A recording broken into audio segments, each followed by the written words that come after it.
Many people new to deer hunting are surprised to learn that deer regularly communicate with each other, though in very different ways than humans.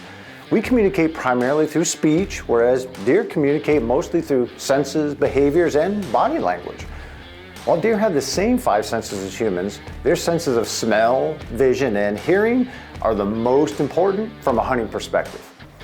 Perhaps their greatest sense is that of smell, which is much more highly developed than ours.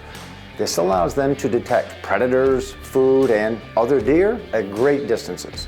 This is also why deer hunters go to such great lengths to be as scent-free as possible while hunting, and also why they constantly check wind direction. Bottom line, beating a whitetail's nose is one of the most important aspects of being a successful deer hunter. A deer's sense of vision also is very different than ours. First, as a prey species, their eyes are positioned on the side of their head versus in the front as in humans. This gives them a much wider field of view, but limits their visual acuity or their ability to see fine detail. In this wide field of view and their unique ability to process visual images much faster than humans makes them masters at detecting movement from nearly any direction. So, paying close attention to when and how you move is another vital aspect of deer hunting. Second, deer have a reflective layer in the back of their eyes, which causes them to shine at night. This shiny reflective layer allows them to use light twice, which allows them to see much better in low light conditions. Deer are not colorblind as once believed. They do see colors differently than humans. We have 3 cell types in our eyes that allow us to see in the short, medium, and long wavelength colors. These are the colors that we call blues, greens, and reds. Deer only have 2 of these cell types, the short and the medium. So they are missing the cell type in their eye that allows them to differentiate the long wavelength colors, which includes reds and oranges. So that's why deer hunters can wear blaze orange clothing and not spook the deer. They simply don't have the ability to differentiate orange from green. Surprisingly, a deer's sense of hearing is not that much different than ours.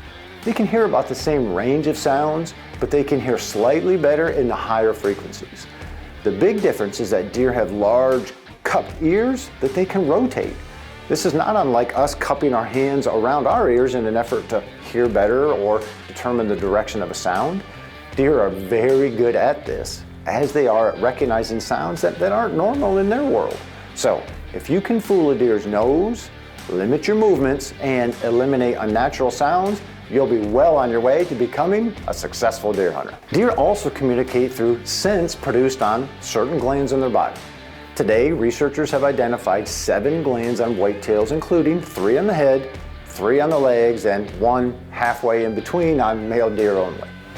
The 3 on the head include the nasal gland, just below the nose, the preorbital gland, just below the eyes, and the forehead gland. And while we don't know much about the role of the nasal and preorbital gland, we know that the forehead gland is definitely important, especially in older bucks. This glandular region on the deer's forehead produces a unique scent that bucks rub on trees and other deer sniff when they come in close contact with each other. We believe the scent contains information on the gender, breeding condition, and even dominance status. The 3 glands on the legs include the interdigital, the tarsal, and the metatarsal. Of these, the interdigital and the tarsal are thought to be the most important. The interdigital is located between the digits or the toes on all 4 feet, and it produces a scent that smells like rancid butter. Each time a deer walks, it deposits some of that scent, and this is how other deer and predators such as coyotes can tell which way a deer is walking. The tarsal gland is considered the most important gland of all because it contains the most comprehensive information about the animal.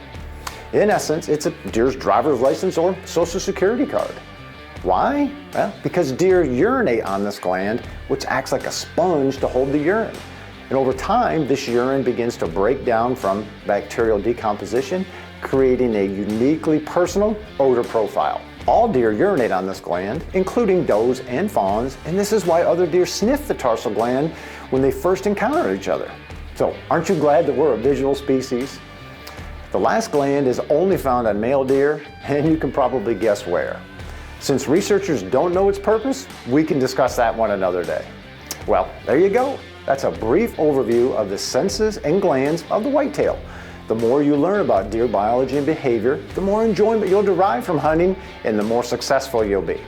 For more information on deer senses and glands and everything whitetail, visit deerassociation.com. Follow our socials at NYSDEC or head to our website at dec.ny.gov.